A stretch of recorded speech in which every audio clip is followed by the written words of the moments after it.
How I got revenge after my brother betrayed me, with my fiancée, and my father rewarded them.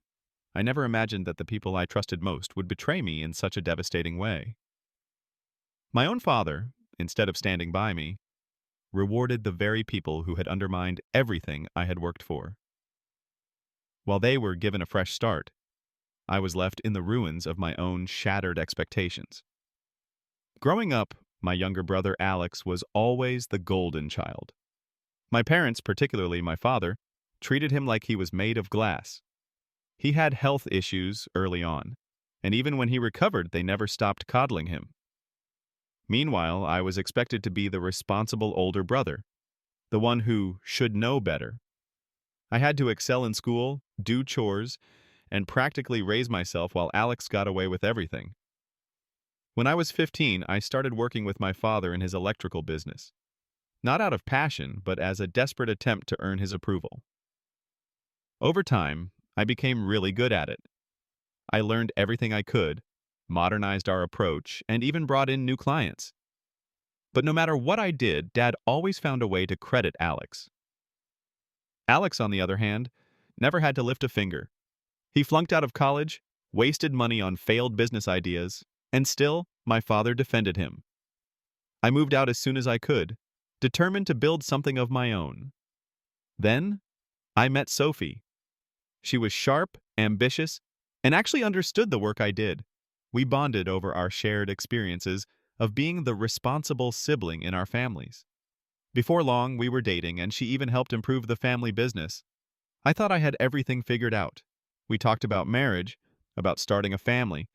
I was happy until I found out Sophie was pregnant. But the child wasn't mine. It was Alex's.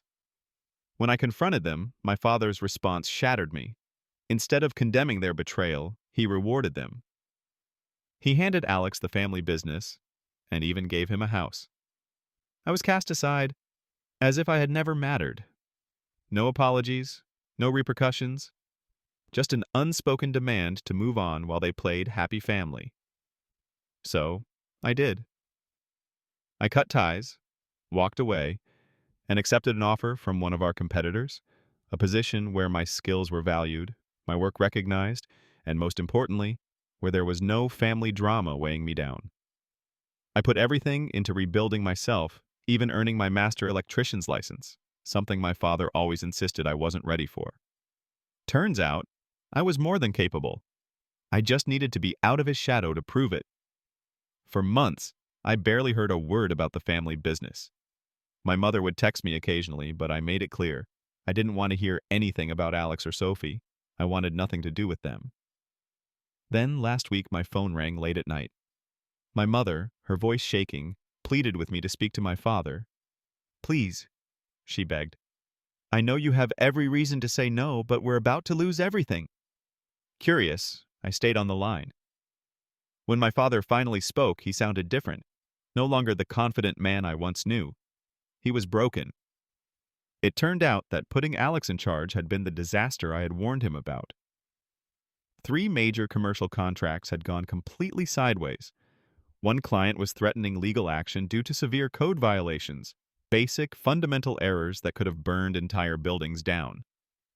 Worse, instead of hiring experienced electricians, Alex had appointed an old college drinking buddy as chief electrician, a man whose entire electrical experience probably extended to changing a light bulb.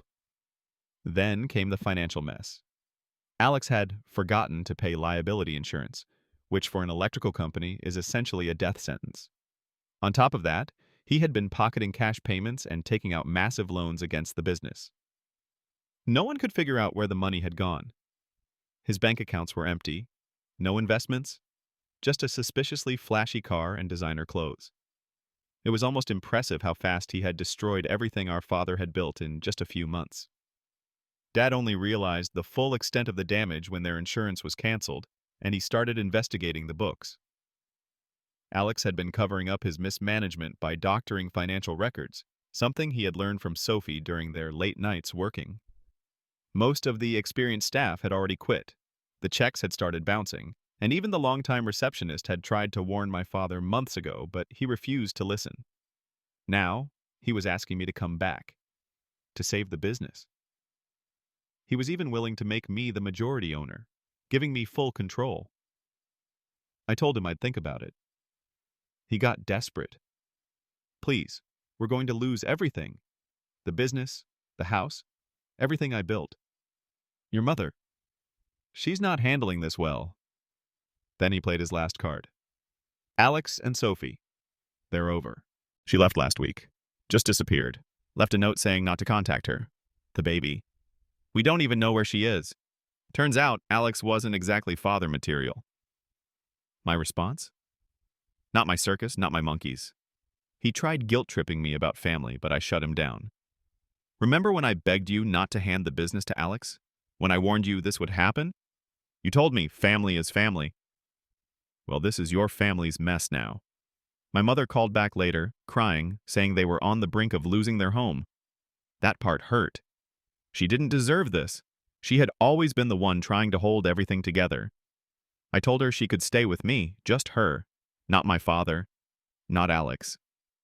I can't leave your father, she said. I sighed. Then that's your choice, Mom, but my door's open for you alone. A few days later, Sophie texted me. I know I'm the last person you want to hear from, but I need help. The baby is yours. I got the test results. Alex took all my money and disappeared. Please, I have nowhere else to go. I stared at the message, didn't respond. I just sat there, feeling like I had been punched in the gut. Then last night, my father showed up at my house. No warning, just standing there when I got home, looking exhausted, wearing an old jacket from my childhood. He wasn't driving his truck anymore. Later, I learned they had to sell it to cover debts. He asked if we could talk. He wasn't his usual commanding self. He looked lost. I let him in. He sat in my living room, struggling to find the words. Then, finally, he admitted it. I should have listened to you. For the first time in my life, I heard my father admit he was wrong. He handed me a folder, papers to sign over full ownership of the company to me. No strings attached. You can save it, he said. You always knew what you were doing. I was just too proud to see it. But I didn't want it anymore. I looked him in the eyes and said, I'm done. This morning my mother texted me.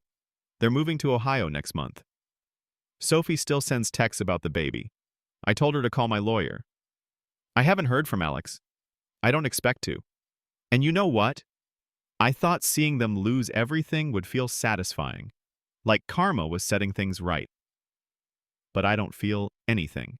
Not happy, not sad, just finished.